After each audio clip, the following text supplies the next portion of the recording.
आज भाजपा जदयू गठबंधन के संयुक्त प्रेस वार्ता में हम सबके बीच उपस्थित बिहार के मुख्यमंत्री श्री नीतीश कुमार जी, जेडीयू के प्रदेश अध्यक्ष श्री वशिष्ठ नारायण सिंह जी, जेडीयू के कार्यकारी प्रदेश अध्यक्ष श्री अशोक चौधरी जी, जेडीयू के राष्ट्रीय महासचिव एवं राज्यसभा सांसद श्री आरसीपी सिंह जी, बिहार सरकार में मंत्री श्री विजेंद्र यादव जी, माननीय सांसद श्री ललन सिंह जी, साथ ही हम सब के बीच उपस्थित बिहार सरकार के उप मुख्यमंत्री और भाजपा के वरिष्ठ नेता श्री सुशील कुमार मोदी जी, बिहार प्रदेश प्रभारी सह राज्यसभा सांसद श्री भूपेंद्र यादव जी एवं इस चुनाव के दृष्टिकोण से हमारे चुनाव के प्रभारी सह पूर्व मुख्यमंत्री महाराष्ट्र श्री देवेंद्र फडणवीस जी और बिहार भाजपा के वरिष्ठ नेता और बिहार सरकार के मंत्री श्री प्रेम कुमार जी तथा यहां उपस्थित सभी पत्रकार बंधुओं, आप सभी का मैं इस पत्रकार वार्ता में हार्दिक स्वागत और अभिनंदन करता हूं।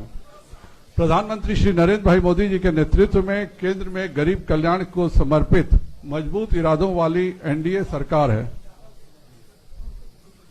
जैसा कि हम सब जानते हैं कि कोरोना जैसी वैश्विक महामारी के समय केंद्र की मोदी सरकार ने जिस तत्परता से और सजगता से लड़ाई लड़ी है वो आज पूरे विश्व में एक उदाहरण है।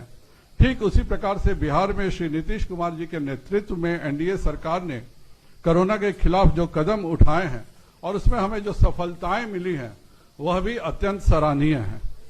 बिहार में एनडीए के सबसे पुराने सहयोगी जनता दल यूनाइटेड के साथ श्री नीतीश कुमार जी के नेतृत्व में समाज के हर वर्ग का विकास हुआ है।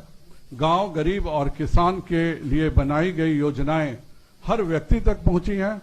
सड़क सुरक्षा एवं शिक्षा बिहार के विकास का सबसे मूल आधार है और विगत 15 वर्षों में बिहार की एनडीए सरकार ने अपने अथक प्रयासों से बदहाल बिहार को खुशहाल बिहार में तब्दील किया है। इस कोरोना काल में भी केंद्र सरकार द्वारा छठ तक के लिए जो मुफ्त राशन गरीबों को दिया गया है वह आज तक विश्व के किसी देश के इतिहास में यह काम नहीं हुआ था।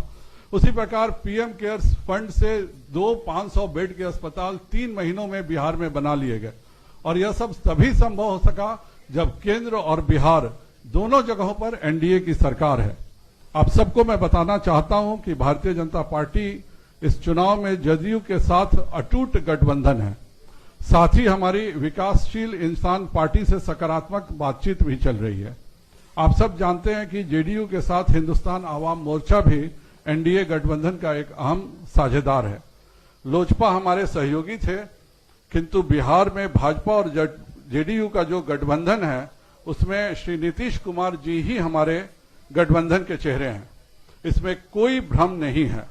लोजपा नेता श्री रामविलास पासवान जी का हम सम्मान करते हैं और वह जल्दी स्वस्थ हो जाएं इसकी भी हम ईश्वर से प्रार्थना करते हैं। अब मैं श्री नीतीश कुमार जी को आमंत्रित करने से पहले मैं पुनः एक बार दोहराना चाहता हूं कि बिहार में एनडीए के नेता श्री नीतीश कुमार जी ही हैं। श्री नीतीश कुमार जी एक बार फिर 3/4 बहुमत के साथ बिहार के मुख्यमंत्री बनेंगे। एनडीए गठबंधन में वही रहेंगे जो नीतीश कुमार जी के नेतृत्व को स्वीकार करते हैं। बिहार में एनडीए श्री नीतीश कुमार जी के नेतृत्व में फिर से 2010 का इतिहास बनाएगी और 3/4 के प्रचंड बहुमत के साथ सरकार बनाएगी। अब मैं माननीय मुख्यमंत्री जी को आमंत्रित करता हूं कि वह इस प्रेस वार्ता को संबोधित करें।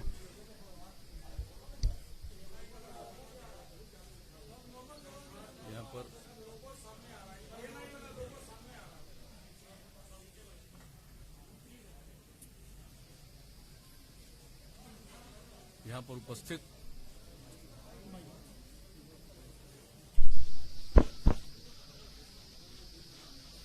इस कार्यक्रम में उपस्थित माननीय उप मुख्यमंत्री श्री सुशील कुमार मोदी जी,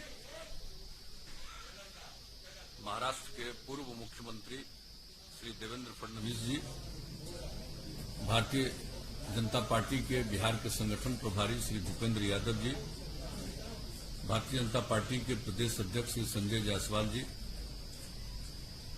हमारे साथी और बिहार सरकार के माननीय मंत्री प्रेम कुमार जी और यहाँ पर उपस्थित जनता दल यू के हमारे सभी सम्मानित नेतागण, प्रदेश अध्यक्ष वशिष्ठ भाई, कार्यकारी अध्यक्ष अशोक चौधरी जी, विजेंद्र यादव जी, आरसीपी सिंह जी, ललन जी, मैं सबसे पहले आप सब लोगों का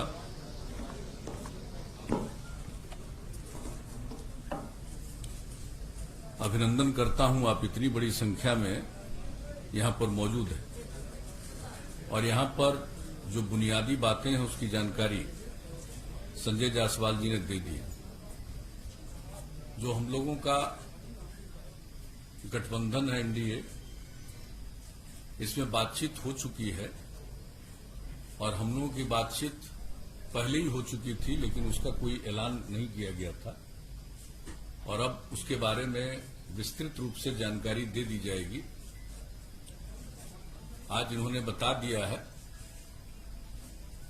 जो जनता दल यू है उसके जिम्मे 122 सीटें दी गई हैं और उसी के अंतर्गत हम पार्टी को, जीतन राम मांझी जी की पार्टी को, उसी के अंतर्गत हम लोगों ने 7 सीटें दी। भारतीय जनता पार्टी के पक्ष में 121 सीटें हैं और उसी के अंतर्गत इन लोगों की बातचीत, जो इन्होंने बताया कि अंतिम चरण है विकासशील इंसान पार्टी के साथ, उसी के अंतर्गत उनको सीटें देंगी। और जहां तक दोनों के बीच में कंस्टिट्यूएंसी का सवाल है, कौन कौन विधानसभा क्षेत्र किनके जिम्मे है, उसका भी निर्णय हो चुका है और मैं समझता हूं कि आज वो 122 और 121 तो है, तो बता दें लोगों को, या ऐसे ही आप रिलीज कर दिया जाएगा ये पूरे तौर पर कि इनके जिम्मे कौन सी सीट है। हम लोग मिलकर काम कर रहे हैं और बिहार के विकास के लिए जो भी काम है वो किया गया है और इसके बाद भी आगे मिलजुल कर हम लोग काम करेंगे। एक साथ काम करते हुए हम लोगों का एक लंबा अवसर है और जो कुछ भी बिहार में हुआ है इसके बारे में सब लोगों को जानकारी। कुछ लोगों के द्वारा बिला वजह बहुत सारी बातें की जाती है, मैं उन सब चीजों का कोई महत्व नहीं देता हूं। सबको मालूम है कि हम लोगों का अगर पिछले 15 वर्षों से हम लोग काम कर रहे हैं, 15वां साल है और उसके पहले 15 साल तक लोगों को काम करने का मौका मिला था, उनके द्वारा क्या किया गया, क्या आर्थिक स्थिति थी, क्या रोजगार था, क्या कानून व्यवस्था की स्थिति थी, कितने बड़े पैमाने पर जो हत्याएं होती थी, सामूहिक नरसंहार की घटनाएं घटती थी, क्या नहीं होता था उस समय, कितने दंगे होते थे, सारी बातों से लोगों को मालूम है। और कहां कौन सा विकास का काम था, कहीं कोई सड़क था, कोई सड़क भी ठीक से था, एक भी काम नहीं था। कहां किस तरह से स्कूल चल रहा था, क्या हालत थी कॉलेजों की, यूनिवर्सिटी तक में जो शिक्षक थे, प्रोफेसर्स थे, उनको कब तनख्वाह मिलता था, कितने दिनों पर तनख्वाह मिलता था। हम लोग जब आए 2005 में और 2006 से जो हम लोगों ने काम करना शुरू किया, सब चीज समय पर करना शुरू किया, चाहे शिक्षा का क्षेत्र हो, स्वास्थ्य का क्षेत्र हो, विकास का क्षेत्र हो। और हम लोग प्रारंभ से कहते रहे न्याय के साथ विकास, यानी समाज के हर तबके का उत्थान और हर इलाके का विकास, वही काम हम लोग करते चले आ रहे हैं किसी भी क्षेत्र में। और इसके बारे में तो सबको पता है और किस तरह से हम लोगों ने काम किया। आज ये बता रहे थे अभी संजय जायसवाल जी, इधर की घटनाओं के बारे में कुछ जानकारी उन्होंने दे दी और कितना ज्यादा ये जो कोरोना का प्रकोप हुआ है दुनिया भर में, कोविड-19 से दुनिया भर के लोग प्रभावित, और कहीं नीचे जाता है फिर ऊपर जा रहा है। ये स्थिति एक दूसरे तरह की है, लेकिन हम लोगों ने बिहार में कितना काम किया। और आज अब देख लीजिए, जांच का भी सवाल है, तो 10 लाख की आबादी पर जितनी जांच है बिहार में, देश का जो एवरेज है उससे भी 3000 ज्यादा। हमारा देश के एवरेज से भी प्रति 10 लाख की जनसंख्या पर जितनी जांच हुई या हो रही है, उसमें भी हम लोग आगे हैं। और जहां तक सवाल है कि जो लोगों की मृत्यु होती है उसकी भी कमी है हम लोगों के यहां, और जो लोग ठीक होते जा रहे हैं उसकी भी संख्या हमारा 93% से ज्यादा है। तो हर प्रकार से काम हो रहा, लेकिन बहुत तरह की बात लोग जब ये हुआ और बाहर में जो लोग थे हम लोगों के, जिसको प्रवासी कहा जाता, मैं तो प्रवासी शब्द का पक्षधर नहीं, मैं शुरू से बोलता हूं। देश तो एक है, देश के अंदर कोई एक प्रांत का दूसरे प्रांत में जाता है उसको प्रवासी कहना उचित नहीं। हर किसी को देश के अंदर जाने का अधिकार है, सारे लोग जाते हैं। बिहार में क्या दूसरे राज्य के लोग नहीं है? लोगों को ठीक से मालूम नहीं है, यहां पता नहीं है कि केरला के लोग या महाराष्ट्र के लोग बिहार में हैं कि नहीं है, तो ठीक से तो मालूम नहीं है। तो बिहार के लोग भी सब जगह जाते हैं, या जहां कहीं भी इच्छा होती है जाते हैं। अब वहां थे, परेशानी में थे, तो हम लोगों ने तो एक एक लोगों से संपर्क किया और सब लोगों को जो भी है, मतलब 21 लाख लोगों को 1,000 रुपया की सहायता राज्य सरकार की तरफ से किया गया। और जो गाइडलाइन था जारी, उसमें एक जगह से दूसरी जगह जाने का नहीं था। फिर केंद्र सरकार ने निर्णय लिया अप्रैल महीने में, और जो रेलगाड़ी से आने की सुविधा की गई, कितनी बड़ी संख्या में हमारे लोग आए और लोगों के साथ कितना यहां किया गया। अलग अलग लोगों को, जिसमें था कोई 8 जगह से आए जिनकी स्थिति वहां ज्यादा ठीक नहीं थी, उनको अलग हम लोग 14 दिन तक रखे क्वारंटाइन सेंटर, और उसमें एक एक लोगों पर 5300 रुपया 14 दिन के अंदर हम लोगों ने खर्च किया। तो लोगों को तो मालूम कुछ रहता नहीं है केंद्र ने मदद किया कितना, जिसकी चर्चा इन्होंने कर दी।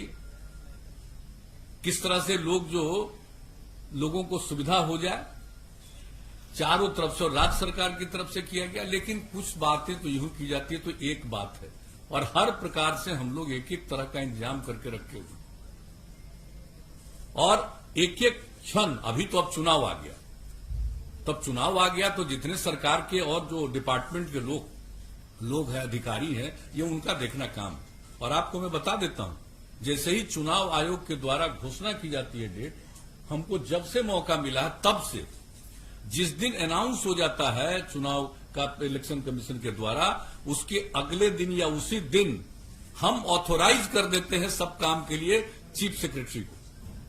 इस बात को जान लीजिए, अब हम लोगों को तो इतना कम समय है और ऐसी परिस्थिति में चुनाव हो रहा है, तो सब लोगों को पूरी तैयारी करनी है। और हम लोग चुनाव कर रहे हैं तो हम लोग तो अपने ढंग से जो काम है, और एक बात मैं बता देना चाहता हूं कि हम तो, जो हम लोगों का काम है लोगों की सेवा करना, तो हम लोग तो पॉजिटिव आधार पर जो काम किया है और जो काम कर रहे हैं उसके आधार पर लोगों के बीच में फिर हम लोग जाकर के सेवा का अवसर प्राप्त करने की कोशिश करें।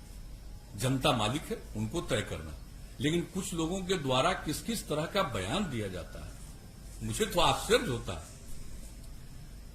और आज तो हम कुछ अखबार में देख लिए कि जिसका जेडीयू से कोई रिश्ता नहीं है, उसका छाप दिया कि आरजेडी ज्वाइन किया।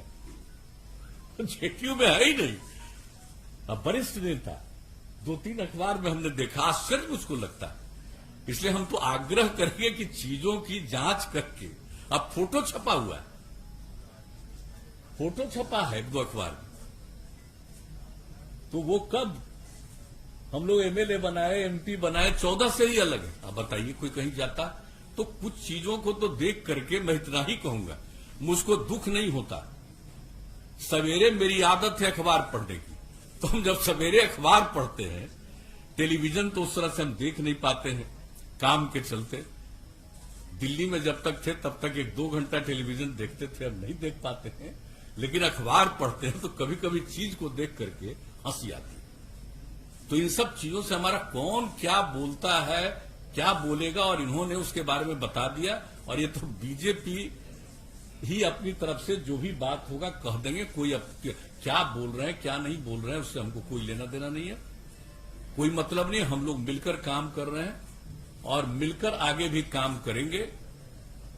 मिलकर हम लोग साथ मिलकर के चुनाव लड़ेंगे। और जो इनका भारतीय जनता पार्टी का ही जो विचार था हम लोगों के साथ विमर्श के दौरान, इनकी जो इच्छा थी उसका ही पालन करते हुए हम लोगों की तरफ से हम पार्टी के साथ उनके साथ बातचीत हुई और ये बात कर रहे हैं विकासशील इंसान पार्टी के साथ और जो बात है एक तरफ तो हो ही गया है, उनका तो 7 सीट और 7 का जिन सीटों पर वो लड़ने वाले हैं उसका भी उनको सूचना दे दी गई, और उसमें से तो लगता है 6 सीट तो पहले ही फेंच का। तो ये सब का ऐलान सब के बारे में सब लोगों को मालूम है, और विधिवत आज जो दोनों दल का है और दोनों दल के माध्यम से और लोगों को जो इसके साथ जोड़ा गया है, तो उनके बारे में भी पूरी बात एक एक सीट के बारे में आप लोगों को उपलब्ध करा दिया जाएगा। और उसके बाद फिर जो कैंडिडेट हैं अपने अपने पार्टी के लोग, उसका भी ऐलान कर देंगे कि कौन कौन कैंडिडेट किस क्षेत्र के हैं, इसका भी ऐलान कर देंगे। तो हम लोग मिलकर काम कर रहे हैं, मिलकर काम करेंगे। हम लोगों के मन में किसी भी तरह की कोई गलतफहमी नहीं,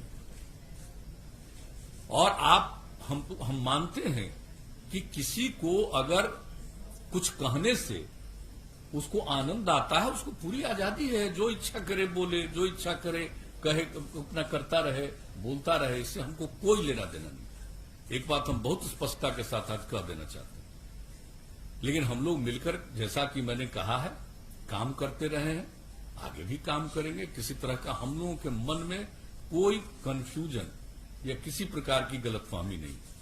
और ये स्वाभाविक है कि इस बार ये जो स्थिति रही है कोरोना की, अब इसमें कई चीजों को काम करने थोड़ा विलंब जरूर हुआ है। किसी भी चीज के बारे में निर्णय लेना, लोगों से बातचीत करना, वो सब होता है, लेकिन अब एक एक चीज के बारे में फैसला हो गया है, और लोग अपने अपने कैंडिडेट के बारे में भी अंतिम निर्णय लगभग ले चुके हैं। हम लोग तो कैंडिडेट के बारे में भी निर्णय ले चुके हैं, आपका भी निर्णय लगभग हो चुका है, तो इसका भी ऐलान बाद में कर दिया जाएगा। अभी तो सीटों के बारे में, कौन सीट से किस पार्टी के लोग चुनाव लड़ेंगे, इसके बारे में आज आपको जानकारी दे दी जाएगी। और मैं तो इतना ही कहूंगा कि भाई समाज में एक प्रेम का और भाईचारे का भाव रहना चाहिए, लेकिन ये तो हमको मालूम है कि मनुष्य का तो कुछ न कुछ हिस्सा ऐसा होता है जो इस प्रकार की बात करता है कि ये कोई ऐसी बात नहीं है कि ये अस्वाभाविक है, ये बहुत ही स्वाभाविक है। आप देखिएगा कि चाहे लाख कुछ कर लीजिए, कुछ प्रतिशत लोग तो ऐसे होते ही हैं कि वो किस तरह से बोलेंगे, किस तरह की बात करेंगे, तो ये कोई ऐसी चीज नहीं है, ये तो चलता ही रहेगा, उससे कोई मतलब नहीं है। और जरूर बिहार को आगे बढ़ाना है हम सब लोगों को मिलकर के, एकदम बिल्कुल सक्षम बिहार हम लोग बना रहे हैं। और कितना तेजी से इसके बारे में तो हम लोग बोलते रहे। क्या बजट था भाई, कितना कम बजट था बताइए, और अब कितना बड़ा बजट है। 24,000 करोड़ रुपए का बजट होता था, और हम लोग 2,11,000 करोड़ रुपए तक पहुंचा दिए बजट से लेकर के एक एक चीज के बारे में। और वो सब बात होगी तो हम लोग डिटेल भी देंगे। नौकरियों के बारे में, कितने लोगों को नौकरी हम लोगों के कार्यकाल में मिली है, कितने लोगों को सेवा करने का मौका मिला है, एक एक चीज के बारे में। तो हम लोग तो इन सब चीजों के बारे में काम करते रहे और काम ही करते रहेंगे, यही हम लोगों का कर्तव्य है। तो अभी तो अपनी तरफ से इतनी ही बात कहनी थी, अब बाकी तो बहुत बहुत धन्यवाद। माननीय मुख्यमंत्री जी ने विस्तृत बताया है, पर अब कोई प्रश्न हो आप सबको तो आप पूछ सकते हैं। एक मिनट, एबीपी। चिराग पासवान आपकी सरकार को नाकाम बता रहे हैं, उनके पिता मोदी सरकार में मंत्री हैं, जिनकी तस्वीर आपने मंच पे लगाई हुई है। सवाल ये कि क्या बीजेपी से सवाल है, मोदी जी से, कि क्या एलजेपी एनडीए का हिस्सा है कि नहीं है? और नीतीश जी आपसे सवाल है कि चिराग जो बार बार आप उल्लेख करते हैं, क्या आपकी प्रतिक्रिया है? और उनके पिता मोदी कैबिनेट का हिस्सा है, आप क्या चाहेंगे कि क्या एलजेपी को के साथ बीजेपी अपना संबंध केंद्र पर भी छोड़े? देखिए, कौन क्या बोलता हम पहले ही कह दें, उसमें मेरी कोई रुचि नहीं है, जिसकी जो इच्छा वो बोलता रहे। लेकिन आपने श्री रामविलास पासवान की चर्चा की। अब रामविलास पासवान जो अस्वस्थ हैं, हम सब लोग चाहते हैं कि वो स्वस्थ हो। हम लोगों का उनसे एक लगाव है, अब बहुत पुराना लगाव है। लेकिन आप जो पूछ रहे हैं हमसे, कि रामविलास पासवान जी अभी जो राज्यसभा में पहुंचे, तब बिना जेडीयू के मदद के पहुंचे, आप जरा बताइए तो। कै गो सीट है बिहार विधानसभा में? 2 है ना। तो बीजेपी ने और जेडीयू ने तो टिकट दे करके राज्यसभा पहुंचाया। तो ये सब बात जो कोई बोलता रहता, हमको उससे क्या मतलब है? और आप जरा बता दीजिए कि जो पार्लियामेंट का चुनाव हुआ जिसमें 6 सीट मिली, तो कौन नहीं होगा? कितना कितना बार वो मेरे साथ रामविलास पासवान जी गए हैं, सुशील मोदी जी, हम और रामविलास पासवान जी कई जगह मीटिंग में गए हैं, जरा बताइए। तो हम लोग तो सब दिन से सहयोग करते रहे। आप कोई के मन में क्या बात है, इससे हमारा कोई लेना देना नहीं है। और उसका एक पक्ष जो कहा उसके बारे में तो आप लोग बता देंगे।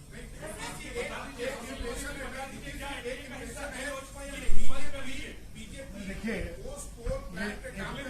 एक मिनट, अरे रुक जाओ ना यार, पूछिए, उनका जवाब देने दो ना। देखिए डॉक्टर संजय जायसवाल जी ने बहुत स्पष्ट कर दिया है कि बिहार के अंदर एनडीए में वही रहेगा जो नीतीश जी को बिहार एनडीए का नेता स्वीकार करेगा। और इस चुनाव में भारतीय जनता पार्टी ने नीतीश कुमार जी को मुख्यमंत्री का उम्मीदवार घोषित किया है। कल सरकार निश्चित बनेगी तो मुख्यमंत्री भी नीतीश कुमार होंगे।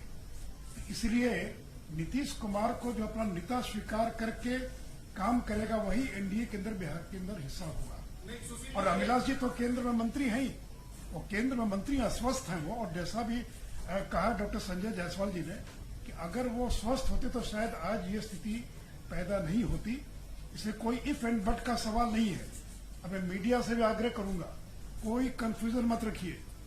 ये ऐसा गठबंधन है और आज का संबंध नहीं है। 96 से लेकर आज तक बीच के कुछ 2-3 वर्षों के कार्यकाल को छोड़ दें, इतना लंबा अनुभव और कार्यकाल हम लोग का रहा है जो कोई इफ एंड बट नहीं है।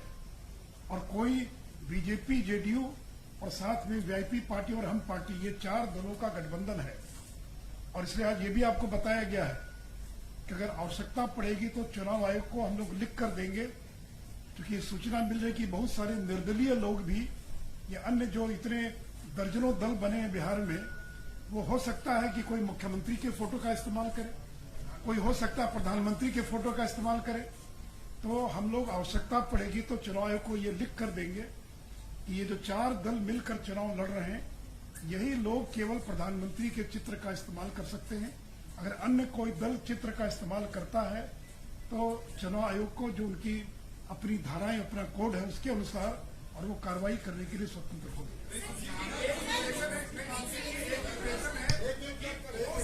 आप लोग नीतीश कुमार को, अगर आपके स्ट्राइक रेट आपका अच्छा हुआ तो स्मॉलर एलाइज आप लोग नीतीश अरे भाई, एक बार जब घोषणा कर दिया तो कोई इफ एंड बट नहीं है। जितनी भी सीटें जिसको आए, नीतीश कुमार जी को 2 लगातार हमारे मुख्यमंत्री हैं, जब हम साथ में रहे हैं, आज भी मुख्यमंत्री हैं और आगे भी बिहार के इस गठबंधन के वही उम्मीदवार हैं और वही मुख्यमंत्री रहेंगे। इसमें संख्या किसको क्या आई, नहीं आई, क्या हुई, इसका कोई संबंध नहीं है।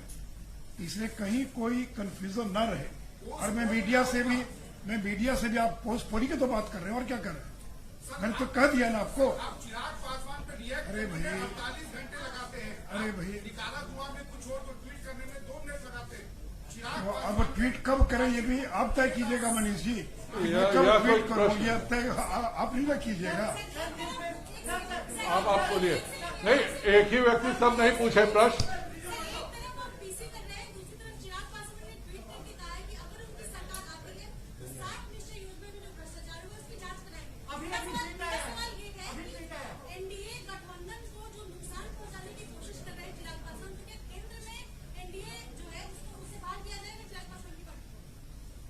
मैंने तो कह दिया कि रामविलास जी केंद्र की सरकार में मंत्री हैं। रामविलास पासवान जी केंद्र की सरकार में मंत्री अस्वस्थ हैं। ये सब कोई विषय नहीं है। मैं मीडिया से भी आग्रह करूंगा कि अनावश्यक विषयों को जो उछालने का प्रयास किया जा रहा है उसमें किसी को सफलता नहीं मिलेगी। जैसा अटूट गठबंधन है, इसलिए हम लोग मिलकर चुनाव लड़ रहे हैं। और पोस्ट पोल भी जब मुख्यमंत्री का उम्मीदवार घोषित किया, ये थोड़ी कहा है कि हमको ज्यादा आएगा, कम आएगा तो कौन बनेगा। ये तो स्पष्ट है कि जो भी, जिसको भी जितनी सीटें आएंगी, मुख्यमंत्री नीतीश कुमार होंगे। इसमें कोई इफ एंड बट नहीं है, कहीं कोई कंफ्यूजन नहीं। बोलिए, बोलिए। नहीं, आप बोलिए, आप बोलिए। 10 लाख देगा राजद नेता, उसका करीब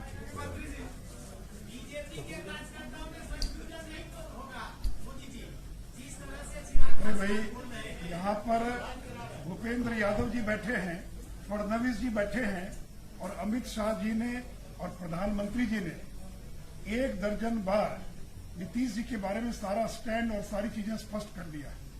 उसके बाद भी सवाल पूछ रहे तो आश्चर्य लगता है। इसके बाद और क्या चाहिए स्पष्टता?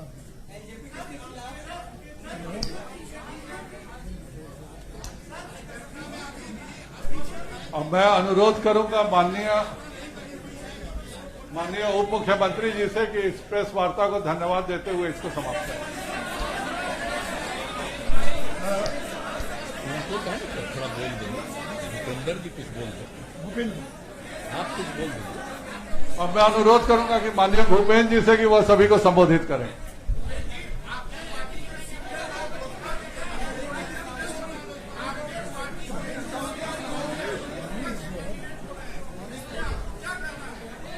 जो भी आदमी, जो भी व्यक्ति भारतीय जनता पार्टी के सिंबल के खिलाफ कहीं भी चुनाव लड़ता है, भारतीय जनता पार्टी के संविधान में व्यवस्था है, वो पार्टी का सदस्य नहीं रह जाता है। पार्टी पूरी तरीके से बिहार में एनडीए में नीतीश कुमार जी के नेतृत्व में चुनाव लड़ रही है। और हम ये मानते हैं कि हमारे प्रधानमंत्री माननीय नरेंद्र मोदी जी के नेतृत्व में पूरे देश भर में जो गरीब कल्याण के कार्यक्रम किए गए, देश में आर्थिक रूप से, सामाजिक रूप से पिछड़े हुए लोग हों, पिछड़े हो, अति पिछड़े हो, दलित हो, वंचित हो, गरीब हो, सबके कल्याण के लिए जो कार्य किया गया है, उन सभी कार्यों को बिहार में भी नीतीश जी के नेतृत्व में आगे बढ़ाया गया है।